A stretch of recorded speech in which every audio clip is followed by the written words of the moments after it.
noite. Sejam todos bem-vindos. Hoje nosso tema não está ligado a nenhuma... Só um momentinho. Hoje nosso tema não está ligado a nenhuma patologia, mas com certeza as informações que vão ser trazidas aqui hoje vão de encontro à nossa visão do HGG em ser um centro de excelência nacional em assistência especializada ao ensino e à pesquisa. A videoconferência de hoje traz o tema pendências frequentes em protocolo de pesquisa. E os pesquisadores compreendem muito bem o quanto essas pendências podem prejudicar o andamento de um projeto. Neste sentido, essa videoconferência vai contribuir muito na melhoria da condução dos estudos de pesquisas clínicas. Temos o intuito aqui hoje não somente de capacitar profissionais do HGG que atuam diretamente com pesquisas no HGG, mas também de atualizar os conhecimentos de toda a comunidade científica, a fim de evitar que as pendências frequentes nos protocolos de pesquisa possam dificultar a aplicação e a condução dos protocolos. Para falar sobre este assunto, temos aqui hoje conosco, é um prazer tê-la aqui, a doutora Adriana Espíndola, que é advogada atuante na área da saúde, ela é responsável pelo Núcleo de Apoio à Pesquisa do HGG, é membro do Comitê de Ética em Pesquisa do HGG e membro da Comissão Nacional de Ética em Pesquisa. Doutora Adriane, seja muito bem-vinda. É um prazer você estar aqui. A palavra é com você.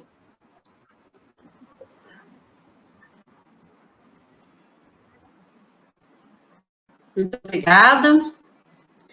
É um pouco difícil, né? Às vezes a gente ter que reunir para falar de assuntos que talvez sejam tão óbvios. Mas eu me sinto privilegiada de ter essa oportunidade de discutir ética, principalmente ética em pesquisa, no momento que nós estamos vivendo, em razão de pandemia, da pandemia do Covid-19, um aumento muito grande no volume de pesquisas, que está sendo refletido, inclusive, nos comitês de ética, né?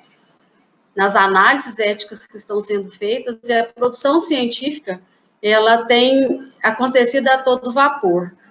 Mas eu sempre digo, quando eu vou falar de ética em pesquisa, que às vezes tem algumas situações que são muito, muito óbvias mesmo, e que talvez seria desnecessário discutir, argumentar, porque seria uma ação natural do ser humano. Mas vivemos em tempos difíceis, de polarização, de opiniões, de dificuldade de se colocar no lugar do outro. Então, mais uma vez, eu digo que eu sou privilegiada de participar dessas discussões. O objetivo maior, né, de estarmos aqui, de discutirmos pendências em protocolo de pesquisa, o objetivo maior é a proteção do participante de pesquisa. Eu não sei como é que vocês veem o sistema CEP-CONEP, se todo mundo tem familiaridade com o sistema CEP-CONEP, mas o sistema CEP-CONEP, que é composto pela Comissão Nacional de Ética em Pesquisa e pelos muitos comitês de ética em pesquisa espalhados aí no Brasil, ele existe justamente para isso, né? Para proteger o direito dos participantes de pesquisa e garantir que essas pesquisas sejam feitas dentro dos padrões éticos. As resoluções que são expedidas pela CONEP, elas são orientadas por princípios da bioética, por princípios éticos importantes, né, que já são de conhecimento dos profissionais que lidam com pesquisas científicas. E um protocolo de pesquisa, para ele ser ético, ele tem que ter uma aprovação de um comitê de ética ou da CONEP, quando é o caso da instância ser a CONEP, a instância responsável pela avaliação. E esse momento é importante porque é bom que o pesquisador entenda por que talvez um protocolo de pesquisa ele não é aprovado ou ele é devolvido com pendência. Nós temos algumas resoluções que vão nortear a nossa conversa de hoje. E aí, outra coisa, gente, quem tiver dúvida também pode ir falando, pode ir interrompendo. Eu prefiro a gente ir conversando do que deixar tudo para o final e a gente só abrir para perguntas no final, até porque pode ser que passe, né, esse momento. Nós temos essas resoluções e a norma operacional e carta circular que são, assim, o ponto de partida, talvez, da nossa conversa hoje, mas não quer dizer que elas sejam mais importantes ou menos importantes que outras. É porque daí derivam todas as pendências que nós vamos discutir aqui, que são as pendências mais frequentes. A resolução 466 e a resolução 510 são as duas grandes resoluções que disciplinam as pesquisas científicas. A 510 de 2016, ela é específica para a área de ciências humanas e sociais. E a norma operacional 001 fala exatamente disso, como é que vai se desenvolver essa pesquisa, qual é o papel da CONEP, como que se aprova, reprova, quais são os requisitos mínimos para que uma pesquisa possa ser aprovada pelo sistema CEP-CONEP. Nós vamos começar aqui falando de pendências de uma forma geral. As pendências mais recorrentes nós temos em relação ao tempo de consentimento ou registro de consentimento, que vai ficar para o final. Mas eu vou dar aqui um panorama geral, né, das pendências, e, por exemplo, quando a gente fala na área temática, é uma pendência importante, que precisa ser observado para o pesquisador quando ele vai cadastrar o seu protocolo na plataforma Brasil, naquele cadastro que depois é gerado, todas as informações que são transformadas nas informações básicas do protocolo, né, que a gente até chama PB Informações Básicas. Se o pesquisador ele escolhe a área temática de maneira inadequada, esse protocolo pode ser avaliado, aliás, não vai ser avaliado, ele vai ser devolvido, porque essa escolha da área temática, ela impacta na instância de avaliação, tá? A divisão das áreas temáticas que deverão ser avaliadas pela CONEP ou pelos comitês de ética, ela está contida na norma, na resolução 466 do Conselho Nacional de Saúde. Então, tem a divisão, que é a genética humana, que é população indígena. Então, quando o pesquisador, ele preenche lá a área temática e ele sinaliza, por exemplo, que é uma pesquisa com a população indígena, automaticamente, esse projeto ele vai requerer uma avaliação pela CONEP, além da avaliação feita pelo CEP de origem. Por quê? Porque a CONEP é a instância definida pela Resolução 466 como a responsável por essa avaliação.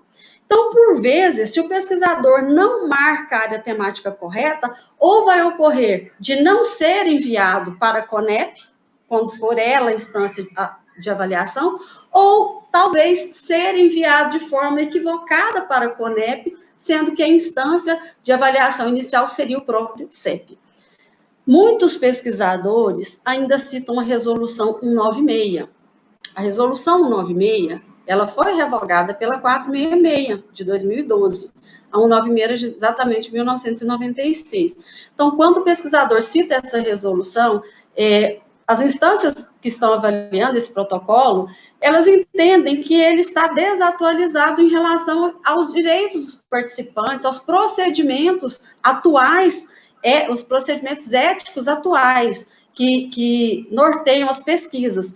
Então, devolve-se ou pede-se que acrescente, que faça uma correção nesse protocolo, atualizando, porque quando eu chamo a atenção do pesquisador que essa resolução não está mais em vigor, obrigatoriamente ele vai ter que conhecer, se ainda não conhece, quais são as outras resoluções. Se for o caso de biomédicas, 466, se for alguma metodologia específica de ciências humanas e sociais, a norteadora é a 510. A folha de rosto também é um documento que tem um peso muito grande nos protocolos de pesquisa. Tem uma expressão que é utilizada, que às vezes eu discordo dessa expressão, que fala que a folha de rosto é o que dá consistência jurídica ao protocolo, né? Então, as informações ali da folha de rosto, elas precisam estar adequadas. Se o campo do pesquisador não está preenchido e assinado adequadamente, se o campo do patrocinador não está preenchido e assinado adequadamente, esse protocolo não pode ser aprovado. Ele precisa de voltar para que o pesquisador tenha a oportunidade de fazer essas correções. Normalmente, o fluxo de apreciação ética, a não ser que tenha um um problema muito grave nesse protocolo, e normalmente esse problema ou é porque ele não tem uma relevância científica, ou porque tem alguma metodologia extremamente absurda, a não ser nos casos bem absurdos, esse protocolo, ele quase sempre, pela experiência que eu tenho de participação de CEP e CONEP, quase sempre ele é emitido um parecer de pendência, ele não é reprovado de início. O pesquisador, ele tem uma chance de fazer as alterações, tá? O orçamento financeiro, o orçamento e o financiamento, também é um requisito fundamental, e essa norma é da norma operacional 001, item 3.3, porque é necessário que o pesquisador demonstre que para a realização daquela pesquisa, ele possui recursos financeiros adequados. Não é aceitável que o SUS, os planos de saúde ou o próprio participante de pesquisa seja onerado na realização de pesquisa.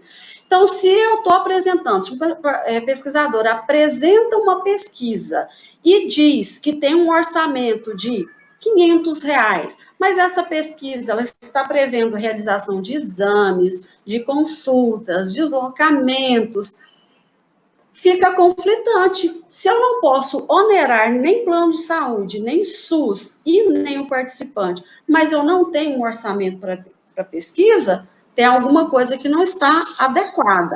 Então, devolve-se para o pesquisador, para que o pesquisador responda, né? E aí, após essa resposta, os comitês de ética ou a CONEP, se for o caso, faz uma nova análise desse projeto, tá?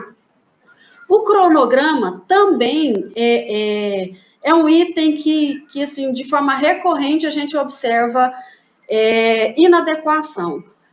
Em que sentido? Se o protocolo ainda está sendo avaliado pelas instâncias responsáveis e no cronograma indica que essa pesquisa já teria iniciado, esse cronograma também não está adequado. Se eu falo que a coleta de dados ela acontecerá agora, no mês de novembro, né? Não, no mês de outubro, vamos dizer, né? Porque novembro talvez até pode dar tempo de aprovar e coletar dados.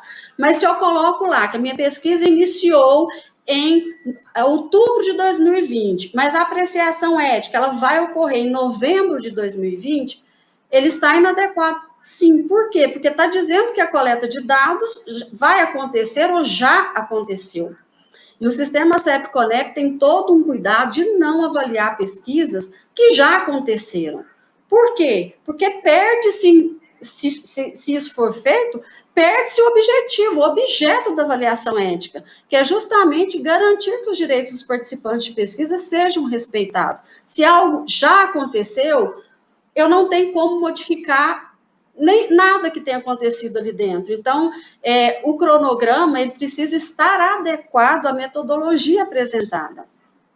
Documentação em língua estrangeira. Nós temos situações tanto de protocolos clínicos, quanto protocolos às vezes, mestrado, doutorado, que tem participação de instituições de outros países. Se esses documentos que forem anexados, sejam as declarações ou questionários, qualquer documento anexado em língua estrangeira, ele precisa de ser traduzido para o português, tá? Não é aceitável. Mesmo que quem esteja avaliando compreenda a língua, se for no inglês, por exemplo, mesmo que a população do estudo também fale a língua inglesa, ainda assim é necessário que os documentos sejam traduzidos para o português, porque isso é uma regra contida na norma operacional 001.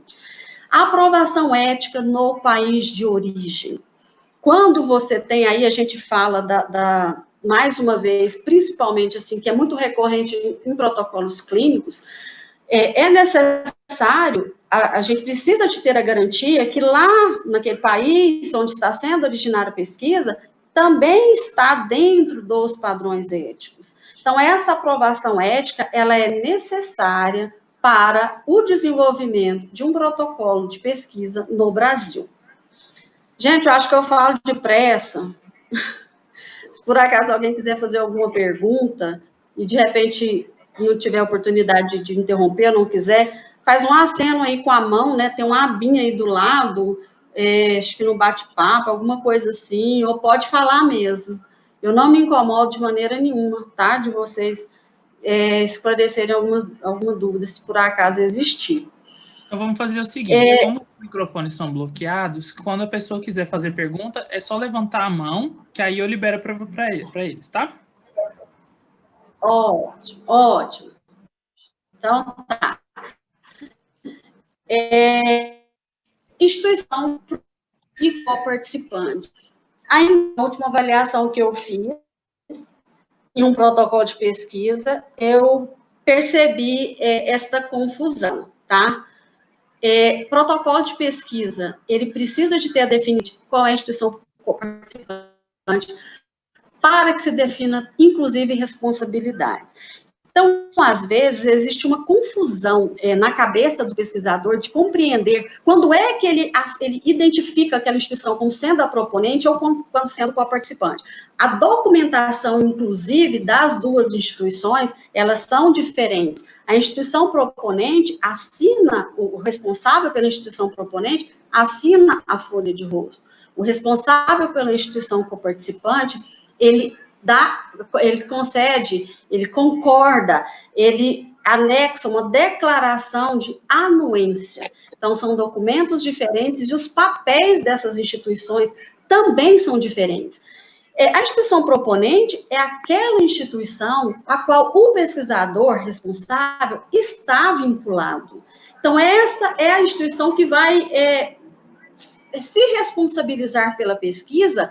E o pesquisador que está, normalmente, é o pesquisador responsável, ele tem um vínculo com aquela instituição. Vai assinar a folha de rosto, o responsável pela instituição assina no campo proponente. A instituição co-participante é aquela instituição onde alguma etapa da pesquisa vai acontecer, tá? Pode ser instituição pública, privada. A gente vê, normalmente, é muito comum pesquisas desenvolvidas nas universidades, mas que precisa de coletar dados em uma instituição de saúde, que pode ser pública ou privada. Então, essa instituição onde vai acontecer a coleta de dados é uma instituição que vai ter uma coparticipação nessa pesquisa, né? Então, quando esses papéis eles são trocados, o protocolo é devolvido para que o participante faça, o pesquisador faça o devido ajuste. Mais alguns itens, eu coloquei aqui as normas. A norma operacional 001, ela vem com todos os itens relacionados a projeto, a metodologia, critério de inclusão, critério de exclusão. Então, quando um comitê de ética, ou quando a CONEP, ela indica uma pendência para o pesquisador, essa pendência, ela está sendo indicada em razão de uma norma que está sendo seguida, né? Então, às vezes, existe essa dificuldade de compreensão e a gente ouve demais, nossa, mas o comitê de ética de tal lugar é muito exigente. O outro comitê de ética não levantou essa pendência.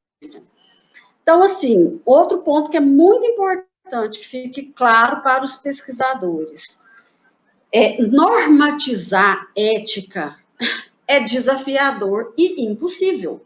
Não tem como você criar uma norma que atenda todos os casos o tempo inteiro. Então, para isso, existem as avaliações individuais. Eu disse para vocês que o termo de consentimento é um problema recorrente. Então, às vezes, um pesquisador chega e fala para a gente assim, lá para o comitê de ética, olha, a pesquisa da minha colega, vocês aceitaram a dispensa de TCLE, a minha eu pedi e não aceitou. Então, há que se observar qual foi, o que de particular, o que de especial teve naquela pesquisa, que se justificou um consentimento, uma dispensa do consentimento. Nós vamos falar mais na frente e a gente vai detalhar exatamente umas situações possíveis, mas não tem como a gente normatizar isso, é caso a caso que precisa de ser avaliado. Então, por exemplo, critério de inclusão e de exclusão precisa estar bem definido. E a gente vê a importância desses critérios estarem estabelecidos, justamente na hora que o pesquisador ele vai fazer essa inclusão no protocolo. Se eu vou aplicar um questionário, se eu vou testar um medicamento ou um procedimento novo. Então, o critério de inclusão talvez seja, eu quero pesquisar a prevalência de uma doença X, eu vou falar algumas coisas absurdas, porque advogado falar de área médica, às vezes fala besteira, tá? Mas eu vou falar assim, por exemplo, eu quero avaliar aí qual que é o tônus muscular das pessoas que são sedentárias. Exemplo, bem besta, mas para vocês entenderem. Então, o critério de inclusão vai ser aquelas pessoas que são sedentárias. Porém, se essa pessoa ela é sedentária, mas ela faz tratamento em clínica de estética com estimulação de muscular, essa estimulação ela já vai prejudicar a minha avaliação, eu não vou ter o mesmo resultado, já vai interferir, é uma variável que vai interferir naquele projeto meu, e talvez esse grupo, ele não seja o objeto, eu não quero estudar esse grupo, então a exclusão vai ser exatamente isso. Dos sedentários, eu vou excluir quem faz tratamento estético que não seja atividade física, tá? Cooperação internacional. Nesses protocolos aí que a gente disse anteriormente, onde se tem participação de instituições estrangeiras, é importante que se deixe claro qual é o papel de cada instituição, principalmente em relação a compartilhamento de dados. Quando se tem envio de material biológico para o exterior, a resolução 441, ela vem disciplinando exatamente como é que se faz o armazenamento de amostras biológicas. Na resolução 441, faz a diferenciação entre biobanco e biorepositório. Quando é que se tem como que se faz um biobanco, quem autoriza a criação de biobanco, é a própria CONEP. Então, são situações diferentes, e quando se tem cooperação internacional, principalmente com envio de material biológico, ou algum compartilhamento de dados, é importante, é fundamental que se deixe claro qual é o papel daquela instituição, né, da instituição do exterior, no caso. Vamos entrar agora em pendências de projeto, tá? No projeto detalhado. A questão do método, da metodologia a ser utilizada é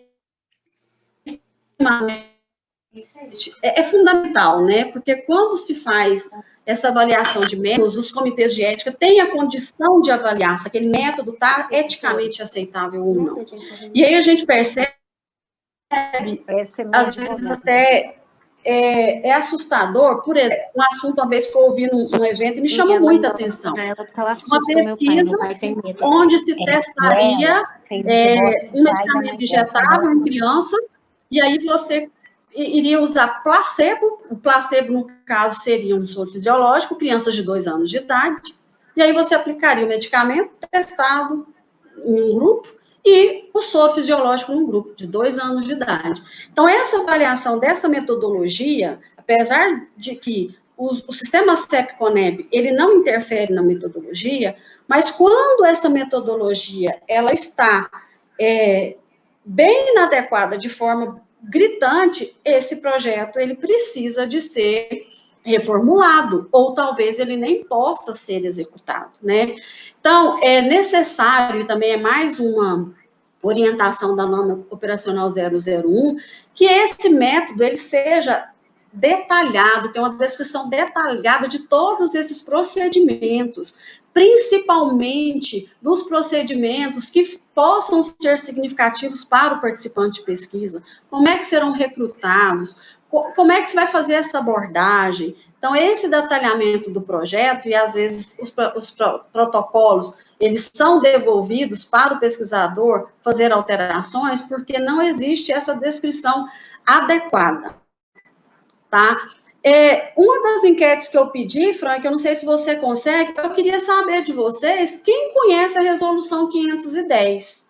Tem uma pergunta aí na enquete, quem conhece e quem não conhece a 510. A gente consegue fazer essa enquete, Frank? Vou ver aqui, já está na tela.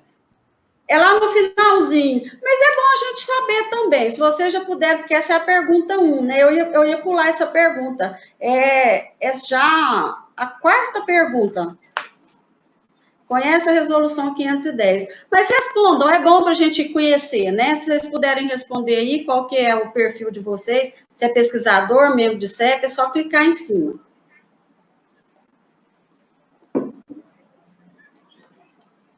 Quando tiver resposta, você pode compartilhar. Por favor, Frank.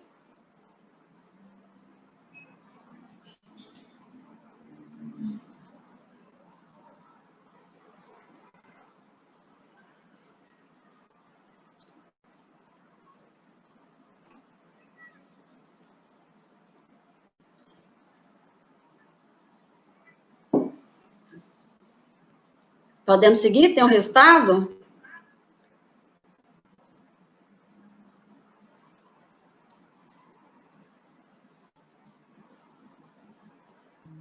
Ainda estão respondendo. Tá. Se você já puder identificar lá na outra pergunta, Frank, se conhece a resolução 510 do CNS, é depois da área de atuação. Todo mundo que respondeu, não, 4 pessoas informaram que sim e uma pessoa informou não. Até o momento.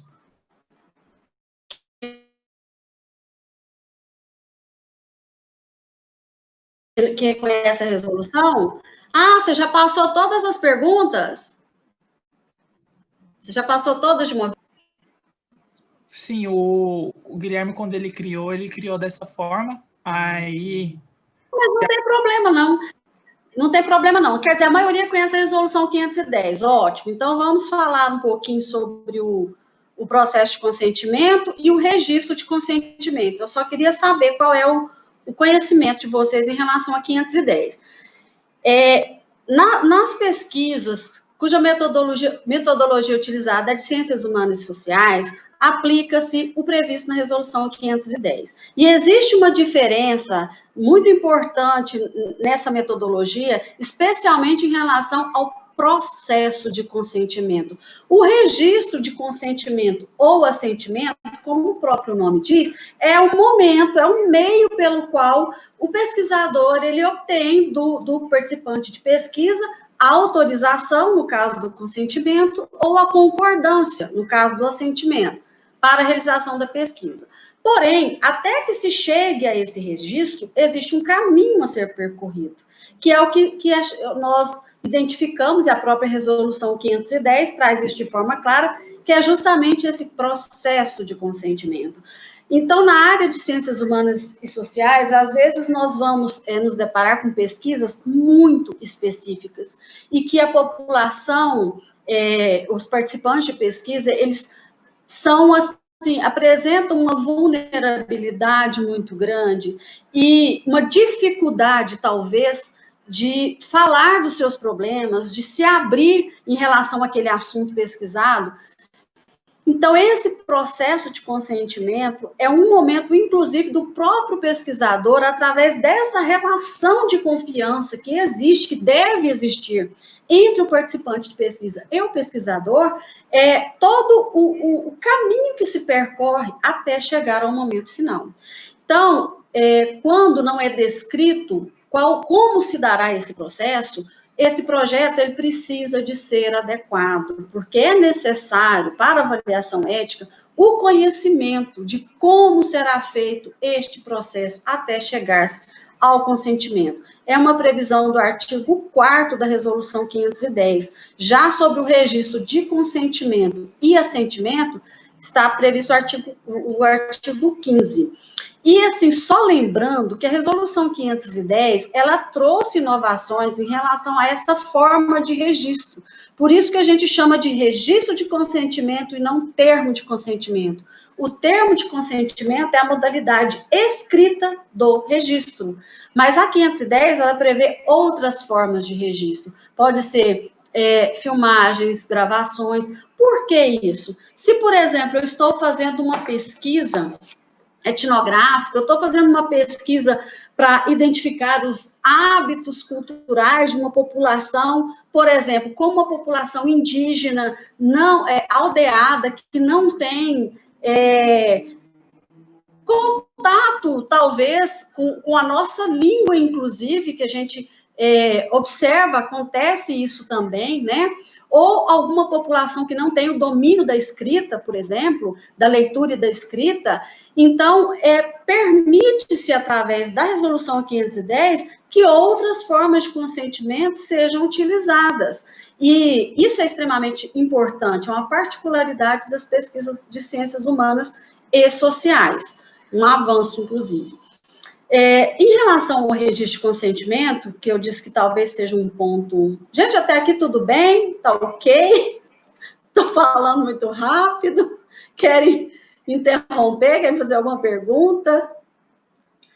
Em relação ao registro de consentimento, a gente observa, né, é motivo de, às vezes, pendência e devolução para alteração, uma confusão entre ressarcimento e indenização. Todos esses itens que nós vamos falar agora, gente, dos registros de consentimento, são itens que são necessários, tá? É necessário que um registro de consentimento, em qualquer que seja a forma dele, ele informe para o participante de pesquisa essas questões que nós falaremos aqui.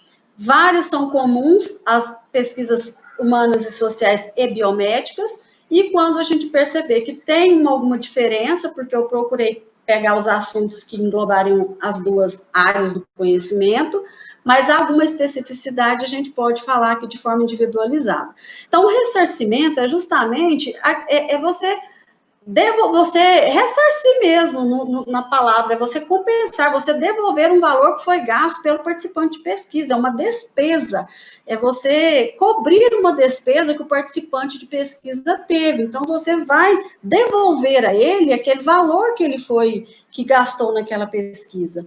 Já a indenização, ela é uma compensação financeira para reparar algum dano que foi decorrente dessa pesquisa. Então, é preciso que o participante de pesquisa tenha informação que ele não poderá ser onerado com aquela pesquisa. Então, o pesquisador precisa dizer que não se tem gastos previsíveis que eles serão ressarcidos, e quando não tem gastos previsíveis, ele vai informar, essa pesquisa não tem gastos previsíveis.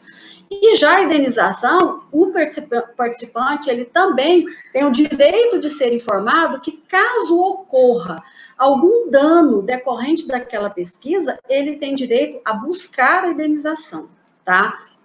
Riscos e benefícios precisam estar devidamente descritos nos registros de consentimento, seja nos termos ou outra forma de registro. Precisa ser dita, se for o caso de um registro de consentimento que vai ser feito de forma gravada, informada, sem documento, precisa se demonstrar de forma muito clara, em linguagem simples e adequada à população do estudo, quais são os riscos e os benefícios que aquela pesquisa apresenta. Obviamente, essa relação risco-benefício, ela precisa ser equilibrada. Os riscos, eles têm que ser justificáveis. Os benefícios, eles precisam ser maiores ou iguais aos riscos que aquela população vai se submeter. E quando eu apresento um risco de uma pesquisa, o pesquisador também precisa de informar o que ele vai fazer para mitigar, para diminuir, para abrandar aquele risco. Então, se por acaso existe um risco de um vazamento de dados, o pesquisador precisa me garantir que ele vai usar um sistema de tecnologia seguro, que se tiver algum documento, ele vai guardar esse documento em um lugar que não seja possível outras pessoas acessarem. Se existe um risco de um desconforto em um preenchimento de um questionário, ele precisa de apresentar qual é a forma que ele faz para reduzir. O participante pode parar de responder, ou ele pode procurar esclarecimentos. Então, quando eu descrevo, e eu preciso descrever os riscos no registro de consentimento, eu também tenho que apresentar quais as formas para diminuí-los, tá? Resultado e retorno. Toda pesquisa, ela precisa de ser devolvida, ela precisa de ter ser feita, a devolução precisa ser feita de uma forma adequada. Se eu, por exemplo, vou publicar lá numa revista estrangeira, onde aquele grupo que eu pesquisei jamais vai ter acesso, essa forma de devolução, ela não está adequada. Então, você pode também fazer sua publicação, e deve, mas você tem que também dar um retorno para aquela comunidade que foi pesquisada. E isso precisa também ser informado, é um compromisso que o pesquisador tem com o participante de pesquisa, de devolver esse resultado e informar como é que será feito. No registro de consentimento tem que constar essa informação. A garantia de confidencialidade, de sigilo e de anonimização de dados precisa estar descrita também no registro. E como é que eu garanto isso? Com medidas adequadas. Como eu cito hoje, principalmente com a Lei Geral de Proteção de Dados, já tem que se ter um cuidado extremamente importante, maior do que se tinha antes, porque vai ter multa e tudo. Porém, por questões éticas, independente de punições ou não, é dever do pesquisador ele garantir, se aquele participante, ele se dispôs a participar da pesquisa, porque ele sentiu confiança no pesquisador, e o pesquisador está garantindo que não vai divulgar os dados, ele também precisa de ter esse cuidado, né, de fato, ter algumas ações para garantir essa confidencialidade.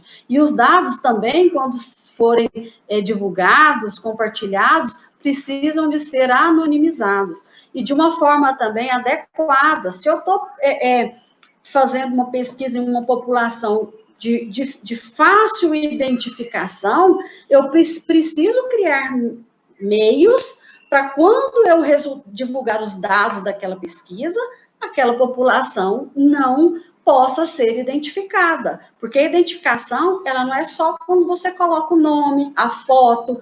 Talvez exista uma particularidade em um grupo que, independente de você falar nome, as pessoas poderão ser identificadas. A assistência, né? Assistência, a gente percebe principalmente agora com as pesquisas de Covid, né? E que às vezes tem se pesquisado muito saúde mental em tempos de pandemia, e dependendo do tipo de pesquisa feita, ela pode gerar situações que causem danos ao participante. Esse dano, às vezes a gente, quando fala lá, né, na questão do risco, o pesquisador às vezes confunde o risco para a pesquisa, mas não é o risco para a pesquisa, é o risco para o participante, né? Então, se, por exemplo, eu estou fazendo uma pesquisa, seja de medicamento, seja mesmo de avaliação de saúde mental, e por algum motivo, ou outras situações, por algum motivo, aquele participante, ele necessitou de assistência, o pesquisador precisa garantir essa assistência. Pode ser feito através de um convênio, não necessariamente ele próprio tem que dar, ele tem que possibilitar a assistência. E essa assistência, ela não pode ser terceirizada de uma forma... às vezes a gente vê assim, vou encaminhar para o SUS. É claro que se for uma pesquisa que é do SUS, porque a gente fala que não pode ser onerado, mas claro que o Ministério da Saúde, às vezes, tem pesquisa de interesse, desenvolve algumas pesquisas, as secretarias de Estado, as secretarias de município. Então, quando se tem uma pesquisa realizada dentro do SUS, aquela pesquisa já foi concebida, já tem um orçamento próprio para isso. Mas, se eu estou pensando em uma pesquisa que está sendo realizada, talvez, por uma instituição privada, e que não tem envolvimento, nem parceria, nem colaboração nenhuma do SUS, nem previsão, eu não posso onerar o SUS com essa assistência, por 2 motivos. Primeiro, porque é ônus mesmo, e segundo, como que eu falo uma pesquisa que eu vou encaminhar o participante de pesquisa para o SUS? Eu tenho a garantia de assistência? Vai ter vaga naquele dia? Vai ter o profissional que vai fazer essa assistência, esse atendimento. Então, tanto na resolução 510, quanto na resolução 466, essa informação sobre a forma de acompanhamento, ela está expressa na resolução 510 no item 5 e na resolução 466 no 43C. Então, precisa estar no registro. Nós estamos falando agora, gente, de pendências de registro de consentimento. E outra questão, uso de imagem e voz. Às vezes ele fala lá que ele está garantindo o sigilo, né? Não, eu não vou divulgar. Mas em algum momento na metodologia está falando que vai ser exibida uma gravação, feita talvez em algum momento. Então, é proibido isso? Não, não é. A 510, ela até autoriza, porque dependendo da pesquisa, pode ser que aquela comunidade até queira aparecer. Porém, o participante, ele tem a autonomia de concordar ou não com a divulgação da sua imagem e da sua voz. E essa privacidade precisa ser respeitada, precisa estar descrita de forma adequada no registro de consentimento. E quando se fala em resolução 510, onde a gente observa muito, talvez, né, mais a utilização, talvez, de imagem ou de voz, a gente precisa de garantir com opções excludentes. Sim, autorizo a divulgação da minha imagem. Não, não autorizo a divulgação da minha imagem. Sim, autorizo a divulgação da minha voz. Não, não autorizo a divulgação da minha voz. A recusa, que é diferente da retirada, também precisa estar descrita, tá? De forma clara. E, às vezes, o pesquisador, ele não se lembra de colocar essa informação. Então, o participante, em qualquer momento da pesquisa, ele tem o direito, lá no início ele pode falar que não quer participar, então ele recusou participar, ou mesmo depois que ele já concordou em participar, ele decide que não quer mais fazer parte daquela pesquisa, então ele pode retirar o seu consentimento. Isso tem que estar informado no registro. Por quê? Porque essas informações, gente, elas são importantes. O participante de pesquisa, às vezes, ele não sabe o que pode, o que não pode. Quando se vê pesquisas realizadas em alguns ambientes onde se tem uma hierarquia, né, em algumas relações profissionais, algumas relações sociais, então, talvez o participante ele fica com medo, ele fala, nossa, né, meu médico está fazendo uma pesquisa, se eu falar que eu não quero, ele vai ficar chateado. Então, isso tem que ficar muito claro também, a diferença entre assistência e pesquisa e a possibilidade dele discordar da participação ou retirar o seu consentimento sem prejuízo daquela relação pré-estabelecida anteriormente. Contato com o pesquisador principal e com o sistema CEP-CONEP tem que estar descrito também no registro de consentimento. O CEP-CONEP é o seguinte, quando o protocolo ele tem como instância de avaliação apenas o CEP, a informação que é necessária é justamente essa, o telefone do CEP. Mas se é também avaliado pela CONEP, a informação de contato da CONEP também precisa estar presente no registro de consentimento. Telefone, endereço, horário de funcionamento, tá? E nos casos, principalmente nas metodologias onde não se vai aplicar o termo, vai utilizar outras formas de registro, o pesquisador tem que fazer essas anotações e entregar para o participante, para que ele tenha ali à sua mão os contatos, caso ele precise de algum esclarecimento. Recorrentemente, a gente percebe que, às vezes, o pesquisador utiliza o termo que vai entregar uma cópia do documento. Não é cópia, é via, porque a via é o mesmo documento que foi feito em dois documentos iguais. A cópia como o nome diz, né? Não é o documento original, é uma cópia do que seria o original. Então, é preciso entregar uma via e não uma cópia. E isso é motivo de pendência, sim, porque tem uma diferença entre via e cópia.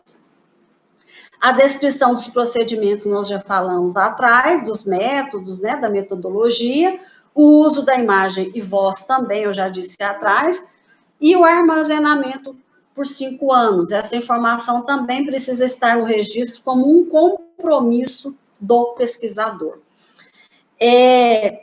Esse armazenamento também, principalmente quando se tem aplicação de termos, né?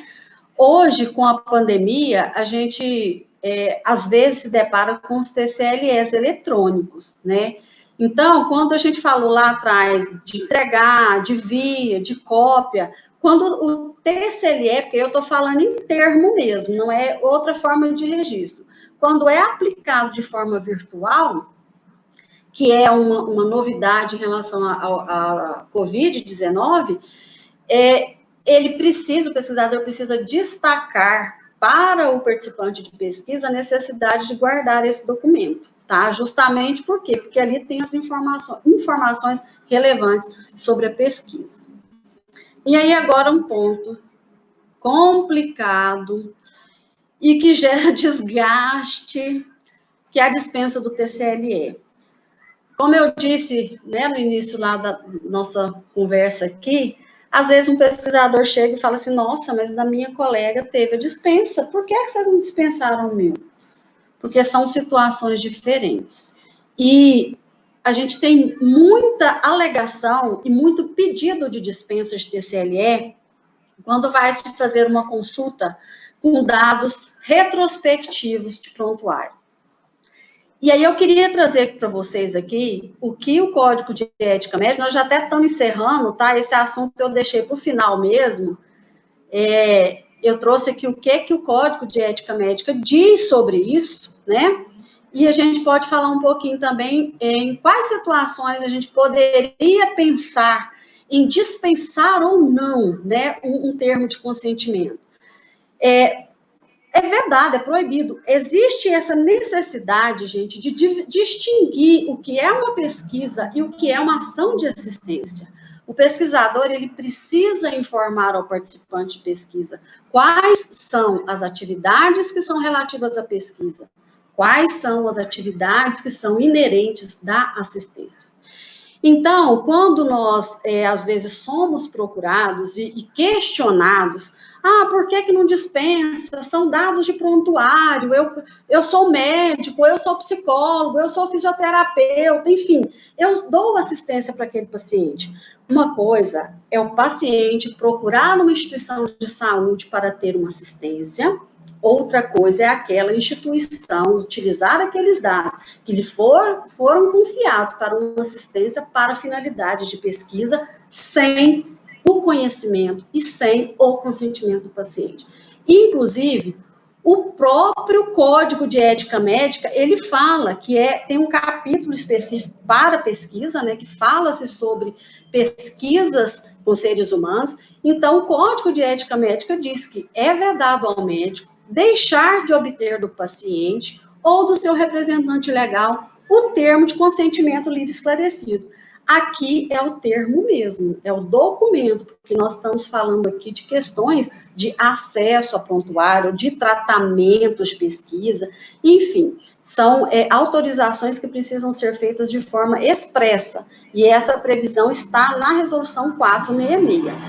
Aí, nós temos aqui as exceções, que aqui ainda não é exceção, né? Está falando sobre a criança e o adolescente, que no caso não seria um termo de consentimento, e sim um assentimento, que nós já discutimos lá atrás, que o assentimento, ele precisa também ser aplicado ou a criança ou adolescente, ou a pessoa que não tenha condições de manifestar de forma livre a sua vontade, esteja impedida por algum motivo, né, seja transitório ou permanente, então ele precisa de ser assistido por um responsável legal, mas o responsável legal autoriza a realização da pesquisa, porém, esse paciente participante, ele concorda, ele tem que ter a sua autonomia de vontade garantida, né? Tem que se observar isso. Então, não é porque você vai realizar uma pesquisa com menor que o pai autorizou e que a criança não precisa ser informada, tá? Então, o parágrafo 1º, ele fala qual é as formas, né, que você precisa de pegar o assentimento. Aí, este artigo aqui, esse parágrafo 2º, é que às vezes causa uma certa confusão em relação ao acesso ao prontuário. Olha só, e eu vou fazer questão de ler, eu não gosto de ler assim não, mas nesse caso eu vou ler com vocês. O acesso aos prontuários será permitido aos médicos em estudos retrospectivos com questões metodológicas justificáveis e autorizados pelo Comitê de Ética em Pesquisa ou pela Comissão Nacional de Ética em Pesquisa. O que isso está querendo dizer?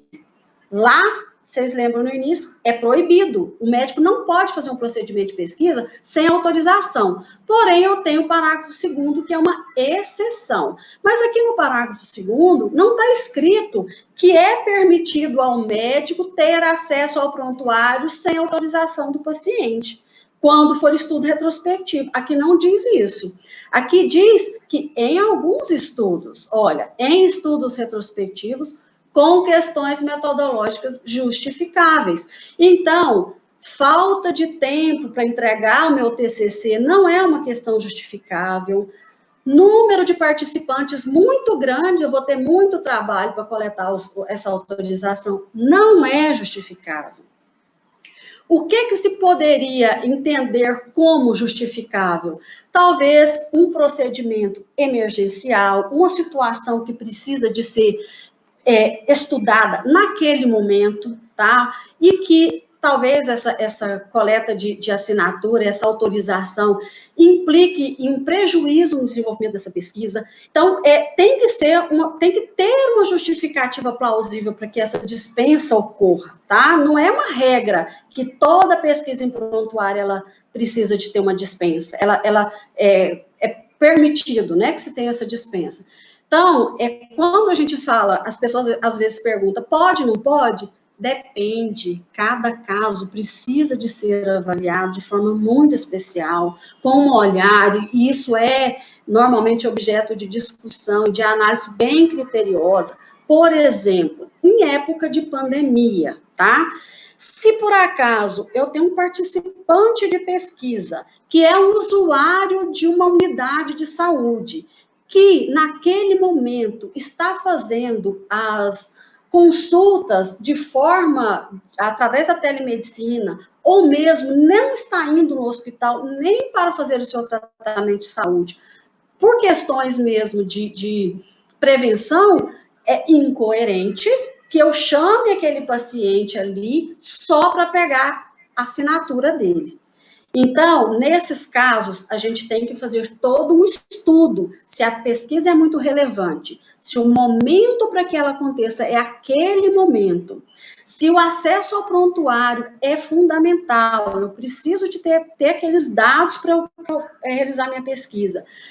E se a minha chamada, o meu convite para o participante ir até essa unidade de saúde para autorizar vai trazer mais prejuízo do que benefício, talvez seria um caso, sim, de se ter uma dispensa. Agora, se é um paciente que está em tratamento, ele tem ido de forma constante àquela unidade de saúde, ele estará lá nesse período onde os dados serão coletados. Qual é a justificativa para se dispensar essa autorização do participante, né, esse termo de consentimento? Então, é difícil de você conceder, né? Não tem justificativa. Outra situação, eu falo que eu vou aplicar um questionário, e aí eu peço um questionário que eu vou, ou entrevista, de repente eu vou fazer uma entrevista com o participante de pesquisa, aí eu peço a dispensa do TCLE. Qual é a justificativa para dispensar, se de toda forma eu estarei com aquele participante? Então, não tem uma justificativa. Esse assunto, gente, dispensa de TCLE, é bem recorrente, é bem complicado, tá? É difícil, mas não existe, assim, uma norma geral. Os casos são analisados de maneira muito individualizada, tá? Mas existe uma regra. A regra é obtenção do consentimento. Esta é a regra. E a exceção, ela precisa de ser avaliada, caso a caso. Tem que ter uma justificativa plausível para isso. Então, gente, esse assunto, apesar de ser complicado, a gente tem conseguido, né, explicar. Quando eu lembro que a primeira reunião do Fórum de Comitê de Ética, era esse o problema foi levantado. Porque uma unidade exige, a outra unidade não, e até hoje esse problema permanece. A CONEP, ela já emitiu a Carta Circular 0039, tem as resoluções, tem a norma operacional, que fala de forma muito clara, né, como é que se dará essa dispensa, mas ainda assim, às vezes, a gente tem uma dificuldade, né, de explicar o porquê que talvez um comitê não aceita a dispensa quando a pessoa fala, não, porque eu tenho que apresentar meu TCC, eu não vou ter tempo. Isso não é justificativa. Eu não sei se alguém quer fazer alguma pergunta em relação ao que foi discutido aqui. Também estou perdida com o horário, tecnologia que para mim está meio difícil, porque eu estou sem relógio, meu celular está ali saindo a imagem, o computador, eu nem sei o horário. Mas, com certeza, a gente tem tempo, se alguém tiver um esclarecimento. E aí eu trouxe essa frase, uma reflexão mesmo, né, que a virtude moral é uma consequência do hábito. Nós nos tornamos o que fazemos repetidamente, ou seja, nós nos tornamos justos ao praticarmos atos justos, controlados ao praticarmos atos de autocontrole, corajosos ao praticarmos atos de bravura. Então, uma reflexão mesmo que cada um precisa de refletir nesses momentos que a gente está vivendo aí, né, de tanta novidade. E acho que nós tivemos, sim, um avanço muito grande na ciência do nosso país. Eu acho que tanto o sistema de avaliação ética, ou mesmo as instituições, já foram muito criticadas, né? Porque demora isso, porque às vezes é difícil fazer pesquisa, é muito demorado. E nós percebemos aí com a pandemia da Covid-19 que as instituições apresentaram respostas rápidas. Às vezes, a gente ouve, impossível, essa vacina que está sendo desenvolvida, não vai entrar em polêmica se está certo, se está errado, qual é a correta, não é isso. Mas só para explicar em tempo recorde. Sim, pode ser desenvolvido em tempo recorde, sim, porque existe toda uma força-tarefa, eu acho que da comunidade científica mundial, em procurar uma alternativa. E eu falo pela vivência que a gente tem, tanto no Comitê de Ética e Pesquisa do HGG, quanto na CONEP, nós estamos fazendo avaliações em reuniões extraordinárias, emitindo pareceres, sábado, domingo. Então, assim, tem-se um esforço, observamos um esforço muito grande de todos os envolvidos, dos pesquisadores, de todas as instâncias, em dar respostas. Então, nós estamos vivendo um momento diferente, né, em relação ao desenvolvimento científico do país e do mundo mesmo, né. Quero agradecer vocês, né, por estar aqui hoje. Essa aula está gravada, inclusive. Essa experiência de Zoom, para mim, não é a melhor, mas é o que nós temos, né, porque eu gosto de conversar, eu gosto de interagir. Essa história de câmera, às vezes a gente fica um pouco constrangido, né? Muito diferente de um contato físico. Mas eu acredito que esse momento também está passando, a gente está vencendo, adaptando, né, as novas metodologias, aos desafios. A gente fala, o momento é desafiador, eu acho que para todos nós, mas estamos conseguindo, sim, nos adaptar, né? E vencer aí. Agradeço muito a vocês e eu vou deixar aqui disponibilizado para vocês o meu e-mail. Eu gosto muito de principalmente questões polêmicas, gosto mesmo de discutir, gosto de ser provocada, gosto de refletir. Então, fiquem à vontade, se alguém tiver alguma observação a fazer, se alguém ficou com alguma dúvida e quer me perguntar depois também, sintam-se à vontade. Tá? Muitíssimo obrigada. Muito obrigada, Adriane, foi excelente explanação, acho que muito esclarecedora, né? O nosso departamento de pesquisa, ele tem procurado por muitos pesquisadores e sempre temos uma resposta imediata. É um privilégio para nós também ter um membro do Comitê Nacional de Pesquisa, né, que isso dá um suporte muito grande. para a gente. Então, assim, privilegiadas foram as pessoas que tiveram condições de estar aqui hoje, foi excelente. Você está de muito parabéns aí você está ansiosa com o novo formato, todos nós estamos, mas eu acho que a gente está no caminho certo, né?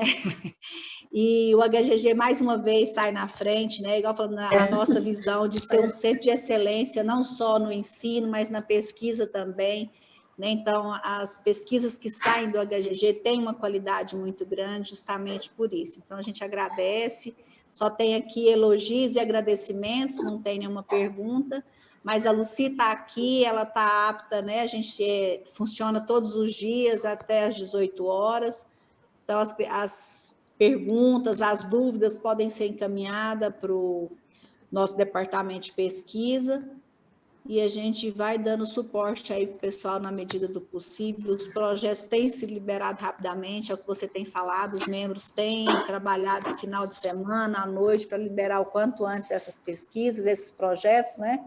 Então, se a gente esclareceu as dúvidas aqui, com certeza esses projetos vêm muito mais trabalhados, muito mais próximo de estar pronto, de estar em condições de ser seguido, né? Muito obrigada pela sua disponibilidade, pela sua preocupação, a sua preocupação em orientar os pesquisadores, né, para que eles não cheguem com tantas dúvidas, porque às vezes a pessoa vem com tanta pressa, com tanta ansiedade, mas ele não procurou antes se informar, e aí quando vem as correções, ele acha que é uma exigência do HGG, que é uma burocracia que poderia ser pulada, é o que você falou, a Conep não consegue normatizar, porque cada um tem o jeitinho brasileiro, né? Aquela flexibilidade de, pode ser assim, está dispensado, e aí acaba que isso só complica e prorroga um pouco mais. Mas a gente sabe que no HGG as coisas funcionam da forma correta, dentro da lei, da política correta, e isso faz com que a gente tenha pesquisas de excelente qualidade. Muito obrigada, é um privilégio ter você conosco, é um privilégio ter você participando desse momento com a gente, tá? Pode fazer a sua finalização. Eu que agradeço, Wagner. Eu sou, assim, uma eterna estudiosa, gosto demais, a minha participação nessas instâncias de discussão, ela me satisfaz, de fato, eu tenho um prazer muito grande de trabalhar nessa área, eu amo o que eu faço, então é sempre, como eu disse aquele dia, às vezes a gente não precisaria estar discutindo o óbvio, mas como é bom você ter a oportunidade de falar, de ser ouvida, de ouvir, né? De contribuir de alguma forma nessa construção. Eu agradeço muito o HGG pelas oportunidades que eu tenho enquanto profissional no HGG, pela confiança de vocês, né? De estar me abrindo esse espaço para falar em nome do HGG também. Então, agradeço bastante, agradeço os colegas que estão aqui, e esse vídeo pode ser disponibilizado depois, e a gente está aí para esclarecer se alguém precisar, eu sou extremamente acessível. Obrigada, viu? Tá bom, boa noite a todos, obrigada, doutora Cáritas, doutora Lorena, todas as pessoas que estiveram aqui conosco, e até a próxima. Novembro Azul está aí, a gente vai ter temas interessantes também para ser discutido com vocês. Um abraço, boa noite.